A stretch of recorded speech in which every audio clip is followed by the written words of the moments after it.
विश्व पर्यावरण दिवस के अवसर पर आयोजित कॉन्फ्रेंस ऑफ पंचायत 2022 के आज के इस कार्यक्रम में मेरे साथ वर्चुअली जुड़े प्रदेश के वन, पर्यावरण और जलवायु परिवर्तन विभाग के मंत्री डॉक्टर अरुण कुमार सक्सेना जी, राज्य मंत्री Shri K P. Malik ji, country director German development corporation Sushri Julie रिवेरी,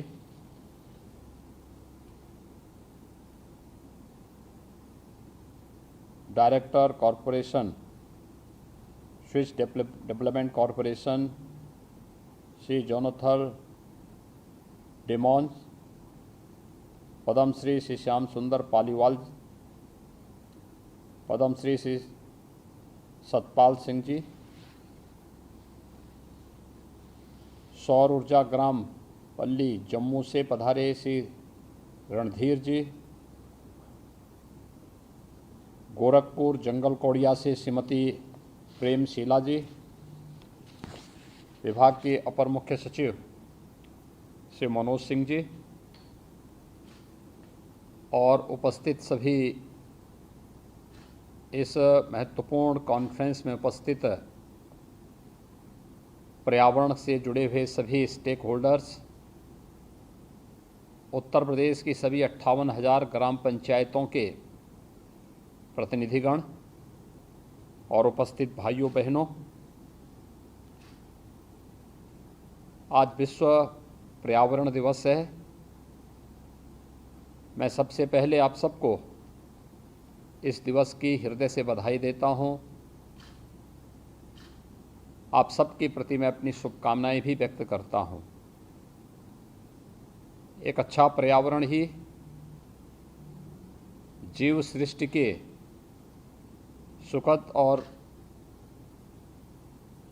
यशस्वी जीवन की आधारशिला बन सकती है और इसी दृष्टि से हम सब के सामने आज जो विषय रखा गया है वह जलवायु परिवर्तन से होने वाले दुष्परिणामों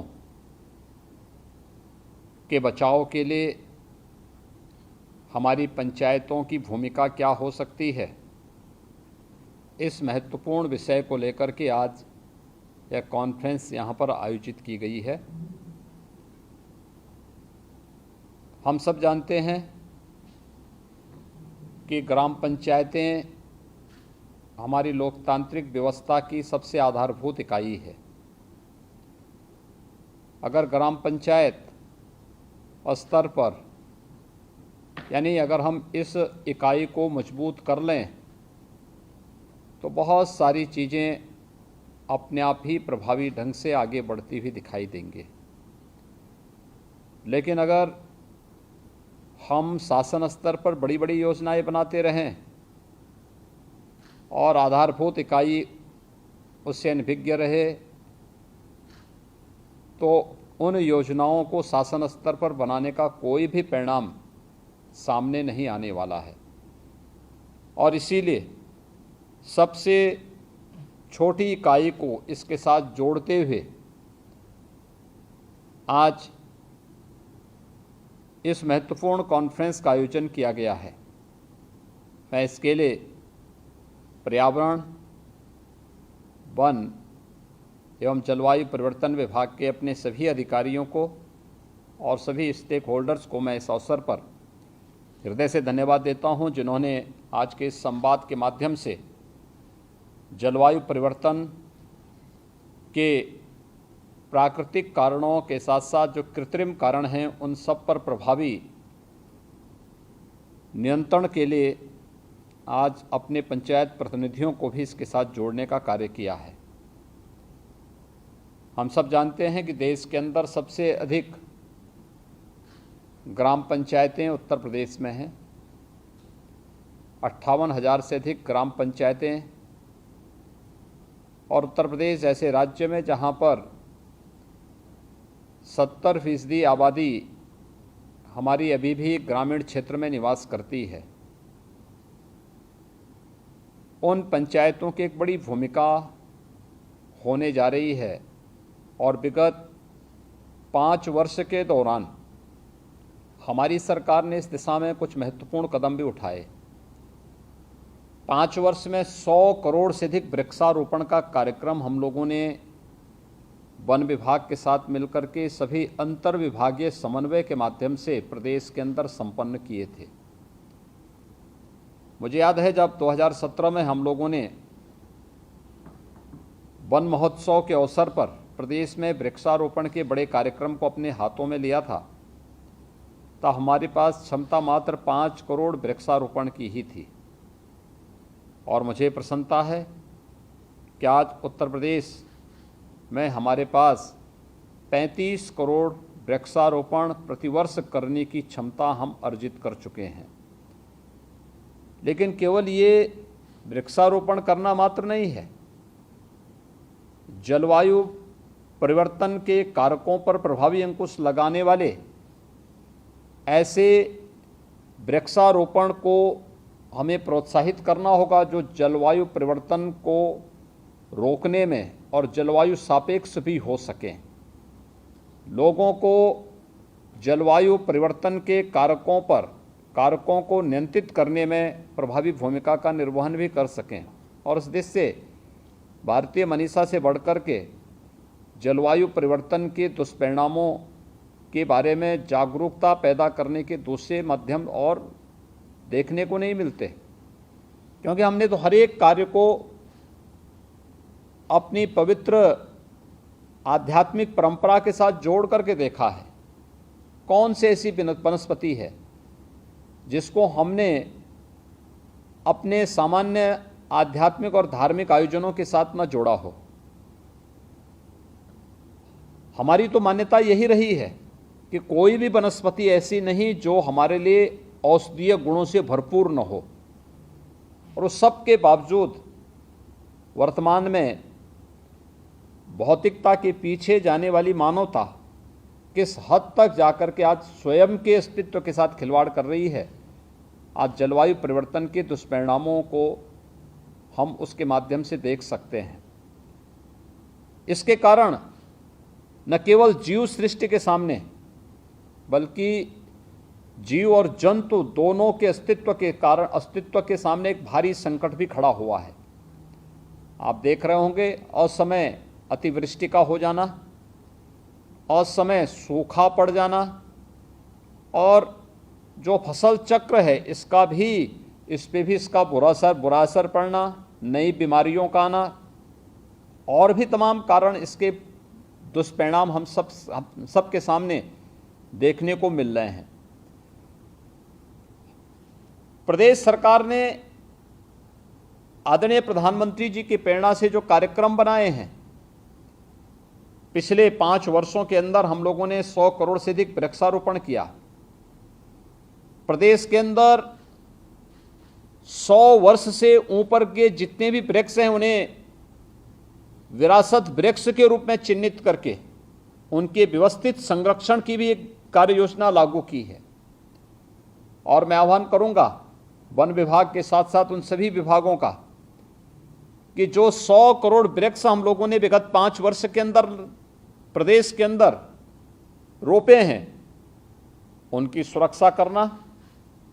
किन्हीं कारणों से अगर कोई वृक्ष नष्ट हो चुका है, कोई पौधा नष्ट हुआ है, उसकी जगह दूसरा लगाना, फिर उसके संरक्षण की व्यवस्था करना और इसके क्लस्टर विकसित करते हुए हम प्रदेश में वन आच्छादन की स्थिति को जितना अधिक कर पाएंगे और प्रदेश के हित में उतना ही अच्छा होगा। दूसरा, जो हम लोगों ने विरासत वृक्ष के अभियान को आगे बढ़ाया था, हमारा प्रयास होना चाहिए कि इसको हम और तेज कर सकें। तीसरा, नेचुरल फार्मिंग को बढ़ावा देने के लिए यूनियन बजट में आदरणीय प्रधानमंत्री जी ने गौ आधारित खेती को प्रोत्साहित करने के लिए zero chemical, zero fertiliser, zero pesticide से युक्त वह खेती जो गौ आधारित होगी और जीरो बजट की होगी। सफलतापूर्वक ये खेती बहुत सारे प्रगतिशील किसान उत्तर प्रदेश में वर्तमान में कर रहे हैं। इसको प्रोत्साहित करने का एक विशेष अभियान हमारा होना चाहिए। इसके साथ हम सबको भी जोड़ना होगा।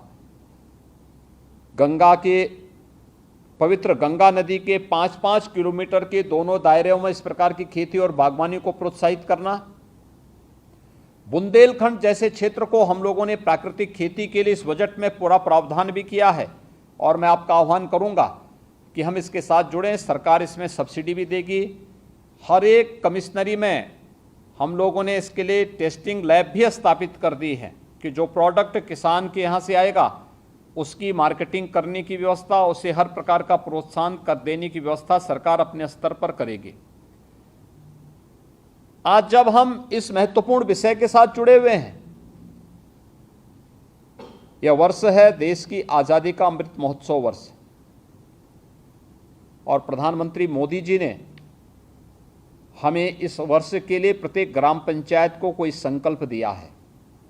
वह संकल्प है हर ग्राम पंचायत में 2 अमृत सरोवर बनाने का और कम से कम जनपद में, हर जनपद में कम से कम 75, यानी जहां बड़े नगर निकाय हैं वहां नगर निकाय में 75 अलग बनाए जाने हैं, ग्रामीण क्षेत्र में 75 अलग अमृत सरोवर बनाए जाने हैं।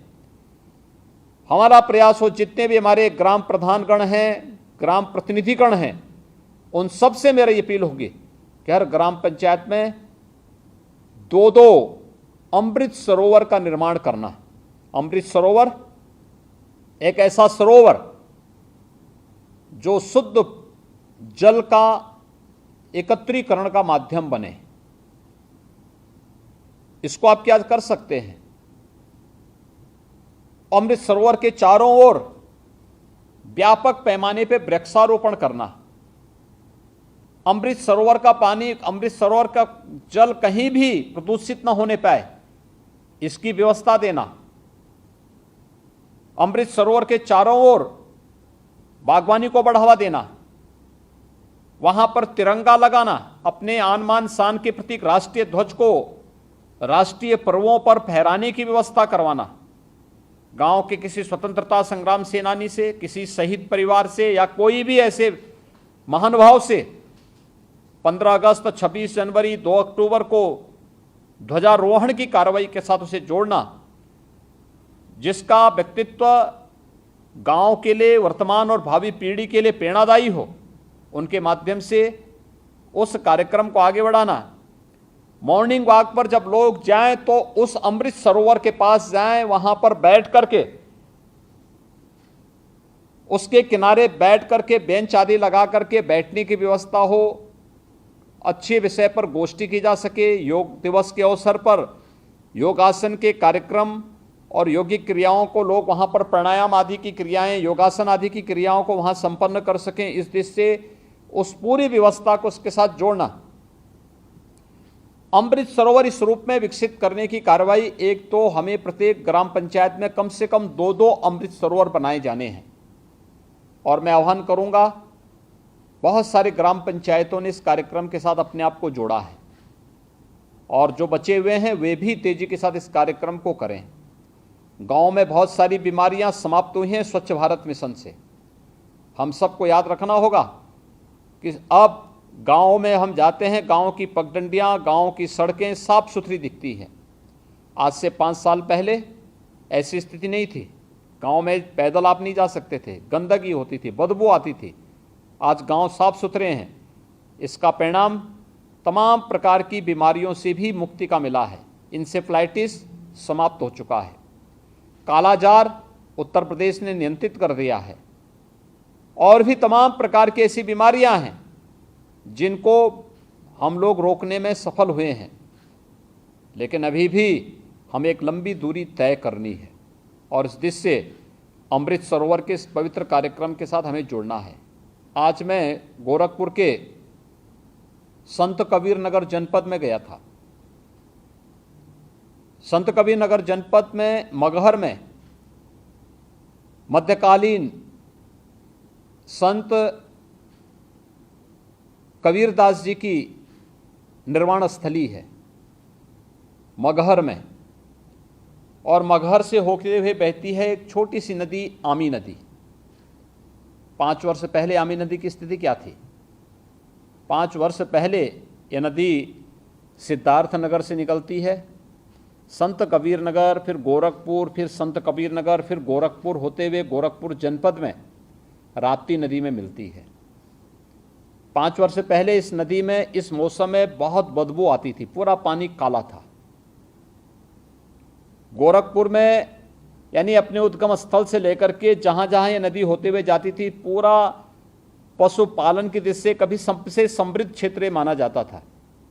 लेकिन एक समय ऐसा भी आया जब नदी के प्रदूषण के कारण खेती भी और बाड़ी भी दोनों ही इस पूरे नदी के दोनों ओर के नष्ट हो गए, लुप्त प्राय हो गए। और राप्ती नदी में जहां आमी नदी का जल मिलता था, जहां दोनों नदियों का संगम होता था, उसके आसपास भी सभी जलीय जीव नष्ट हो गए थे, क्योंकि गोरखपुर से होते हुए बहती थी नदी और गोरखपुर में ही संगम भी होता था। तो मैंने 5 वर्ष पहले बहुत सख्ती से इस बारे में कहा कि अगर नदी प्रदूषित रही तो हर एक स्तर पर जवाबदेही तय होगी।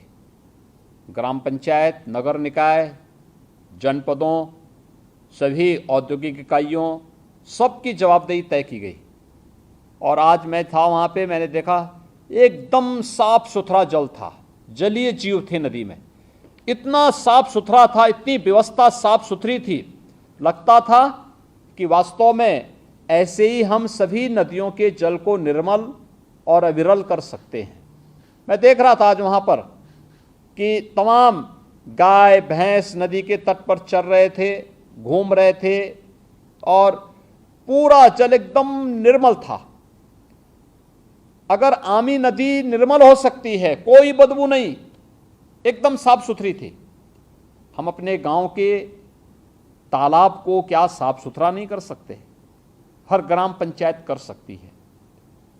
गांव की आत्मनिर्भरता का माध्यम ये तालाब बन सकते हैं, एक अमृत सरोवर बनाने के लिए। और दूसरा, मैंने पंचायती राज विभाग से कहा था, हर ग्राम पंचायत में फालतू भूमि होती है, गौचर भूमि भी होती है और खाद का गड्ढा भी होता है।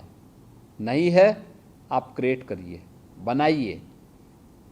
ग्राम पंचायत में खाद का गड्ढा भी आप अवश्य बनाइए और खाद का गड्ढा बनाकर के जितना सॉलिड वेस्ट गांव का निकलता है, उस सॉलिड वेस्ट को उसी खाद के गड्ढे में गांव से दूर एक जगह आप डालिए। और साल भर में जब वह एक गड्ढे में आप डालेंगे, साल में पूरे साल भर में उससे कंपोस्ट बनेगा, फिर उस कंपोस्ट की पैकिंग करके आप मार्केटिंग करिए।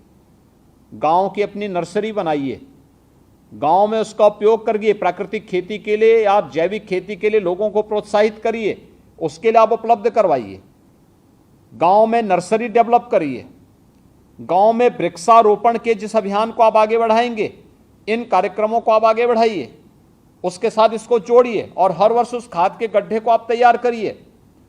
सरकार ने पहले से व्यवस्था बनाई है कि हर ग्राम पंचायत में अप्रैल से जून तक गांव के तालाब को हम कुम्हार माटी कला बोर्ड से जुड़े हुए, जो कुम्हार जाति से जुड़े हुए लोग हैं, उनको उपलब्ध करवाएंगे। वे मिट्टी निकालेंगे, फ्री में मिट्टी निकलेगी और जल संरक्षण के लिए तालाब आपका तैयार हो जाएगा।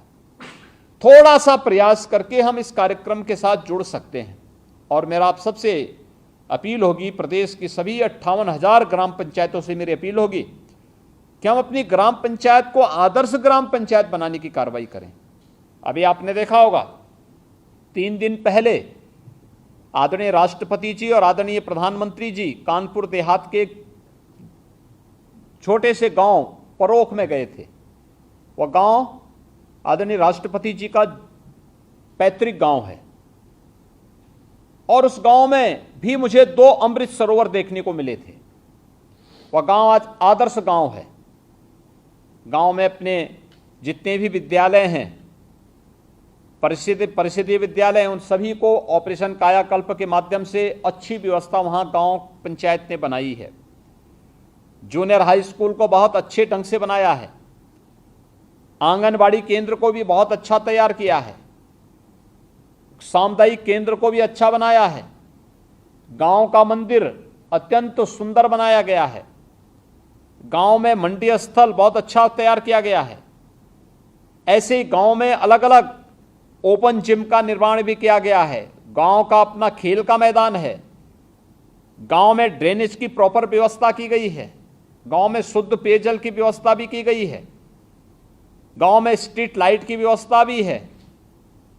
गांव में घरौनी वितरण होने के साथ साथ हर एक गांव में अंकित है कि किस किस घर को घरौनी मिल गई है पीएम स्वामित्व योजना के अंतर्गत। ये कार्य हम भी अपनी ग्राम पंचायतों में कर सकते हैं और मुझे लगता है कि अब जनता बहुत जागरूक हो गई है। कोई कार्य करेगा तो जनता उसके कार्यों को उसी रूप में रेखांकित भी करती है, एप्रिशिएट भी करेगी और फिर उसी के अनुरूप उसको आने वाले समय में वोट भी देगी। और मेरी सभी ग्राम पंचायतों से अपील होगी कि वे इन सभी कार्यक्रमों के साथ अपने आप को जोड़ें। आज शासन की अनेक योजनाएं हैं जिन योजनाओं के माध्यम से हम ग्राम पंचायतों को जोड़ रहे हैं। खासतौर पर हर ग्राम पंचायत में ग्राम सचिवालय के निर्माण की कार्रवाई, हर ग्राम पंचायत ओडीएफ हम पहले ही घोषित कर चुके हैं, ओडीएफ प्लस के लक्ष्य को प्राप्त कर चुकी हैं। हर ग्राम पंचायत में एक एक सामुदायिक शौचालय भी बनाया गया है। हर ग्राम पंचायत के सामुदायिक शौचालय के व्यवस्था का संचालन गांव के ही किसी महिला स्वयंसेवी समूह को दिया गया है। हर ग्राम पंचायत के अंदर एक वीसी सखी की तैनाती की गई है जो गांव में बैंकिंग के पूरे लेन देन का कार्य वहां पर गांव के माध्यम से ही संचालित कर रही है। हर ग्राम पंचायत को एक पंचायत सहायक भी उपलब्ध कराया गया है जो गांव के सभी कार्यों में ग्राम प्रधान का सहयोग कर रहे हैं। ग्राम पंचायत की किसी भी कार्य योजना को बाधित न होना पड़े, इसके लिए हम लोगों ने व्यापक व्यवस्था उसके साथ जोड़ी हुई है। यानी सरकार हर स्तर पर आपको प्रोत्साहित करना चाहती है और हमारा प्रयास है कि हर ग्राम पंचायत को ऑप्टिकल फाइबर की व्यवस्था के साथ जोड़ करके हर ग्राम पंचायत में जाति प्रमाण पत्र, मूल निवास प्रमाण पत्र, आय प्रमाण पत्र और भी अन्य ऐसे प्रमाण पत्रों की व्यवस्था गांव के साथ ही प्रत्येक नागरिक को उपलब्ध हो सके। इस व्यवस्था के साथ भी सरकार ग्राम पंचायत को जोड़ करके एक आत्मनिर्भर गांव और राष्ट्रपिता महात्मा गांधी के ग्राम स्वराज के उस परिकल्पना को साकार करने के लिए उत्तर प्रदेश की सभी ग्राम पंचायतों को जोड़ना चाहती है। अगर सरकार इसके लिए प्रतिबद्ध है, प्रधानमंत्री मोदी जी का मार्गदर्शन और आशीर्वाद इस देश से अगर आपके साथ में है, तो फिर हम सबको चाहिए कि हम जलवायु परिवर्तन से निपटने के लिए हम भी अपने स्तर पर इस जागरूकता का हिस्सा बने। और इस दिशा से इस वर्ष में अमृत महोत्सव वर्ष में हम लोगों का प्रयास होना चाहिए कि अमृत सरोवर के चारों तटों पर हम व्यापक पैमाने पे अच्छा वृक्षारोपण करें। पीपल, पाकड़, बरगद, नीम, आम या उस प्रकार के वृक्षों को, मौलश्री है या अन्य तमाम ऐसे वृक्षों को हम लगा सकते हैं जो वहाँ पर गांव के लिए छायादार भी हो, अच्छे फलदार भी हों, इमारती लकड़ी भी प्रदान कर सकते हों और भी अन्य प्रकार से उपयोगी बन सकते हों। इसलिए हर ग्राम पंचायत 75 वृक्ष लगाने की कार्रवाई इस अवसर पर जरूर, वन महोत्सव के अवसर पर जरूर करेंगे। हर ग्राम पंचायत अभी से जमीन चिन्हित करके अमृत सरोवर के तटों पर, और हम लोग किसी न किसी नोडल अधिकारी को इस अवसर पर हर ग्राम पंचायत में भेजेंगे।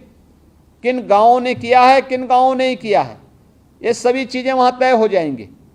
और इस लक्ष्य को प्राप्त करने के लिए अभी से गड्ढा बनाना, उसमें खाद वगैरह डालने की व्यवस्था करना, उसकी सुरक्षा, घेराबंदी करके सुरक्षा की व्यवस्था करना, गांव के लोगों को उसके साथ जोड़ना, वृक्षारोपण की शुरुआत गांव के किसी बुजुर्ग व्यक्ति के द्वारा, किसी स्वतंत्रता संग्राम सेनानी, किसी शहीद परिवार, स्वतंत्रता संग्राम सेनानी के परिवार के किसी सदस्य से, किसी आर्मी के रिटायर्ड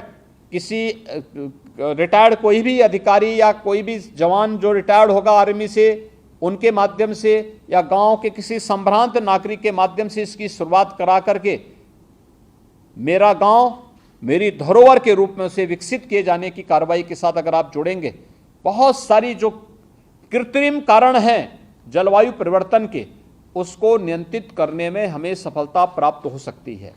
और इस दिशा में हम सबका जो सामूहिक प्रयास होगा वह हमें सफलता की ऊंचाइयों तक पहुंचाएगा।